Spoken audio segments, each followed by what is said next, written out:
Pakistan is in such a panic mode. It has deployed its online sepoys to ensure that there is this misinformation warfare that continues to come in. There are multiple channels that are being banned by the center.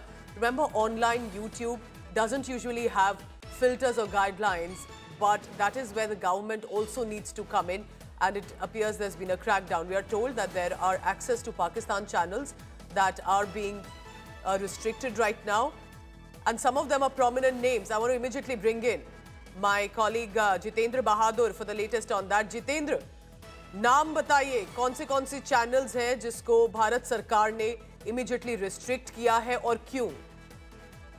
देखिए, ये जो channel है वो भारत के खिलाफ जो है false propaganda लगातार जब से पहलगाम अटैक पाकिस्तानी बेस्ड आतंकवादियों ने किया है, उसके बाद लगातार ये फॉल्स प्रोपेगेंडा कर रहा है। इसकी वजह से भारत सरकार की तरफ से चाहे वो जो यूट्यूब चैनल है, डाउन न्यूज हो गया, इसके साथ साथ सामना टीवी हो गया, ARY न्यूज, बोल्ड न्यूज, रफ्तार न्यूज, ऐसे 10 जो टीवी चैनल्स हैं, जो कि यूट्यूब चैनल्स हैं, जिनको कि भारत सरकार की तरफ से ब्लॉक किया गया है। और इस तरीके की जानकारी लगातार मिल रही है कि इन चैनलों के जरिए फॉल्स प्रोपेगेंडा भारत के खिलाफ लगातार फैलाया जा रहा था, जिसमें जो नैरेटिव बनाने की कोशिश की जा रही है वो भारत के अगेंस्ट में है।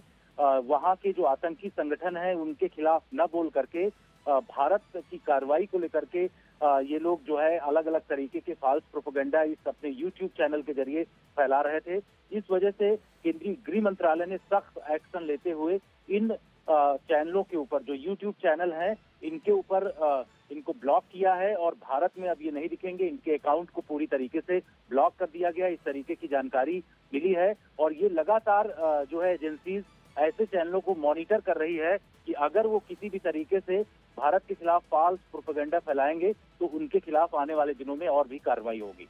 And I can tell you, some of these names and these handles have been spreading not only just false, misleading narratives, but dangerous misinformation campaigns, blatant lies that could have led to extreme sensitive situations in the country. So it's a timely action and a decision that has been taken. But a reminder, remember, Pakistan has nothing positive to contribute for its own nation or for the world. It will only deploy such angles and such individuals to be able to spread misinformation. So be very cautious when it comes to believing Pakistani handles with regard to the Pahalgam terror attack. Jitendra, thank you very much for now. And Jitendra, also, I have one more question coming in. Remember, there is army and security agencies on one side. क्या हम expect करें कि on ground तो जिस तरह का action होगा, लेकिन ऑनलाइन और एक्शन सरकार लेगी, एजेंसीज ट्रैक करती रहेंगी? क्योंकि ये तो नोन नेम्स हैं। मैं जानती हूं कुछ एनोनिमस हैंडल्स भी हैं, बहुत पॉपुलर हैं, और उनके अगेंस्ट भी क्या एक्शन लिया जाएगा? बिल्कुल पूजा, जिस तरीके से केंद्र सरकार, केंद्रीय गृह मंत्रालय की तरफ से ये कदम बढ़ाया गया है, आने वाले दिनों में बहुत सारे ऐसे जो हैं, जो ISI की सतह पर जो प्रोपेगेंडा फैलाने वाले जो यूट्यूब चैनल्स हैं या फिर ट्विटर अकाउंट हैं, उनको भी ब्लॉक किया जाएगा। क्योंकि इस तरीके से भारत के खिलाफ ये लोग अलग अलग तरीके का नैरेटिव बनाने की कोशिश कर रहे हैं। पहलगाम अटैक हुआ है, ये सभी जानते हैं, भारत के पास ऐसे तमाम सबूत हैं। NIA अब इस पूरे मामले की जांच करना शुरू कर चुकी है।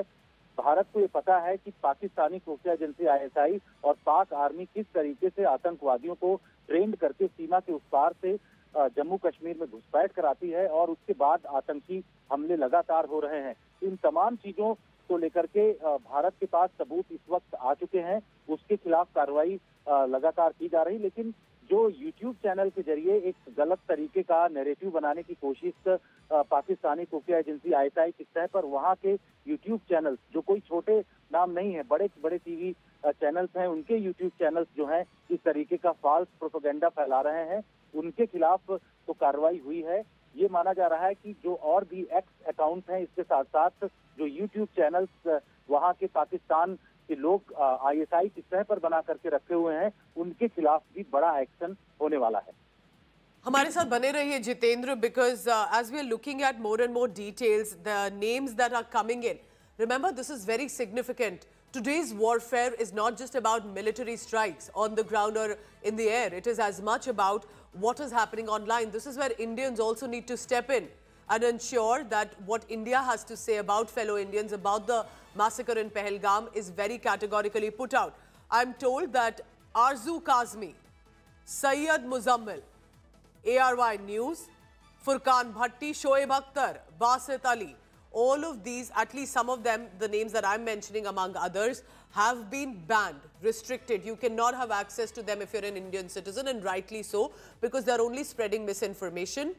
They are only putting forth sensitive content which could lead to further problems as well. If you like the video, do like, comment, share and subscribe.